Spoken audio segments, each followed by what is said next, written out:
What we're looking to do is to meet that last need, to save that last group of dogs who are still dying because there are not the resources. There's not yet a group who's able to support dogs who have really, really resource-intensive needs or different environmental needs to make it out of the shelter. I think there's a misconception that the dogs that are still dying there are, you know, these scary, aggressive, unadoptable dogs, and that's not the case at all. They're wonderful dogs, and maybe it's just that they handle the stress of the shelter differently than other dogs. They just can't quite make it in that environment.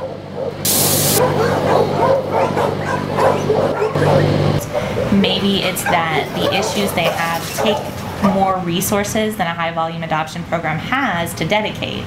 But it doesn't mean that they're not good adoptable dogs, and we get to see these dogs in homes now.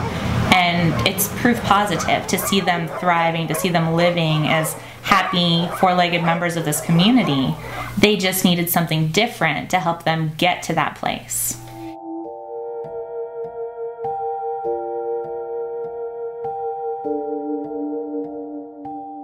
Dogs Out Loud provides weekly classes we have a mix of dogs who come to classes. Some of them are dogs who are living in the shelter, some of them are shelter dogs who are in foster, and some of them are actually recently adopted dogs. A lot of our activities are geared towards getting the dogs calmed down, getting them focused on their handlers so that they can do things in like, you know, walk nicely on a leash and be able to walk through a crowd of people, or be able to walk past dogs at a certain distance, or whatever, and maintain focus and self-control. We go to the shelter and we do some work in kennel with dogs because we really feel like it's important to work with dogs in the space where they live. And then we also do a lot of work out of the kennel. We do group hikes. We kind of intermix those with our classes, but we feel like those are really important because the dogs are all working towards the same goal, or, you know, we're walking together, and when dogs walk together, that really kind of solidifies the training that we then do in class. We take dogs out for walks around the shelter or around the Town Lake Trail. We go on field trips to different parks, our houses, to pet-friendly stores, and we work on specific behaviors, how to have self-control in public. So by doing all those things with dogs who are living in shelters, we can kind of make their life while they're there a little less frustrating, a little less, we can kind of get some of that energy out and help people see the great dog that they're going to be in their homes.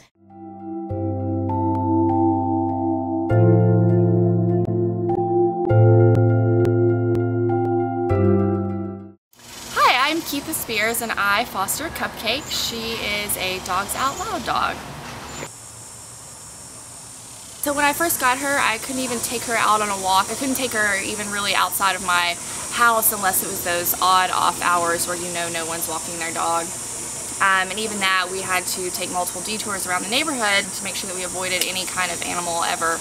And even when she was at the shelter, I know she had a lot of issues with other dogs, just having negative interactions with them, getting into fights, things like that.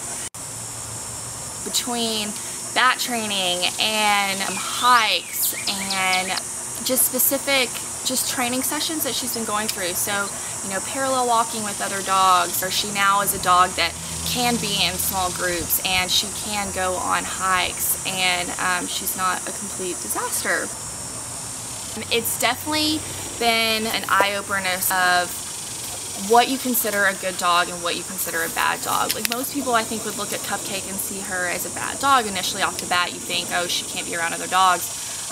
But I've seen where she started and where she's gotten to, and I've seen where she can get to, and just seeing a dog like that go from that point to now where she is a manageable dog, like, it's incredible. And I see that training programs like this actually do work, and because of that, like, I can't imagine giving up this little dog.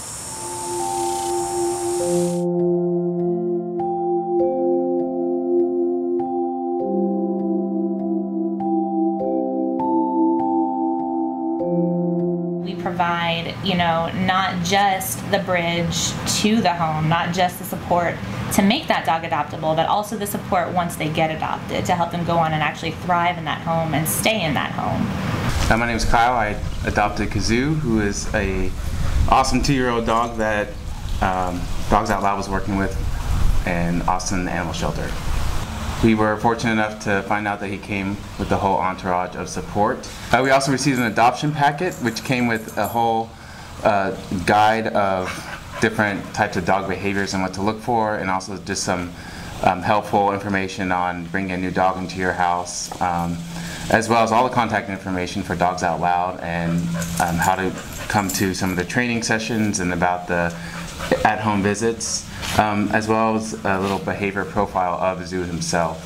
So we came to the first post-adoption class today, which focused on a lot of relaxation and leash handling techniques, and was very helpful, and Zoo did very well, and it was super happy for me to see how happy he was to see everyone that they had been working with at Dogs Out Loud.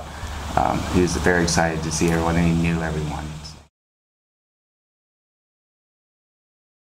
I'm Gail Hodges, and this is my husband, Kip Hodges, and we adopted Tigger Bean from Austin Pets Alive. I saw a couple other dogs as well that I liked, and they all ended up being through Dogs Out Loud. Once I decided that I was going to go for this, for Jenny, I contacted Dawn, and she called me and she asked me a lot of really important questions and made sure that she was going to be a good fit for our family, making sure that there weren't small children and the cats, and she let us know about the other dogs and the issues that she has and how she's special, and she needs to be by herself in a home with a family that isn't going to get her all riled up all the time. And so we went to her house a couple of times, and then we actually met them at a park and went for a walk with other dogs so that she could teach us how to work with Tigger when she saw a squirrel or saw another dog, and how she postures, and she taught us all that stuff, so we weren't taken by surprise by anything. She wanted to make sure we understood everything, that all of the little special idiosyncrasies that come with her. Then they even came over and brought dogs that they had themselves and would go on walks. Kip would walk Tigger and Dom would walk along with him, and then they would walk those other dogs that Tigger was familiar with along the way to kind of get her used to walking with other dogs. So they're supporting us in that way to help her, acclimate to her environment, and to help teach, Kip how to handle the situations as they come along. When she first got here, she was pretty rambunctious, pretty excited about trying to see and do everything. She was, I'll say, challenged by the dogs next door, but over time she's calmed down significantly, and we can take her outside in the backyard now without a leash. She needs no encouragement to stay away from the fence and the dogs next door, even though they may be barking at the fence. And she loves people. She just loves to greet everybody at the back gate or the front door.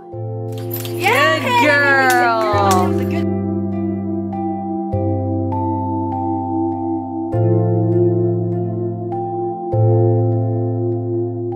So what we're hoping to do is, we never want to be a high volume adoption shelter. Even when we do have that building, we really are trying to stay essentially the opposite of that. We want to create a home away from home. We're going to have very limited, even once we grow up to full capacity, number of dogs on the premises, so we can still create that very low stress, very nurturing environment, and very good dog to caregiver ratio, so they're getting the support they need and the individual attention that they need to get on the road home.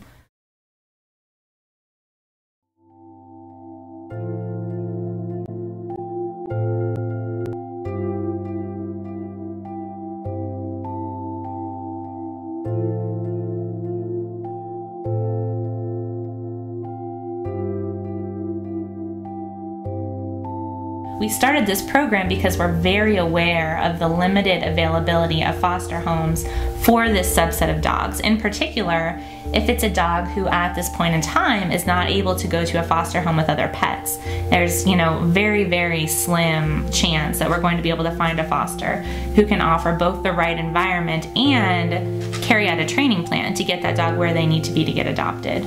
So without a facility, we are still limited in the number of dogs that we're able to help and get physically out of the shelter environment.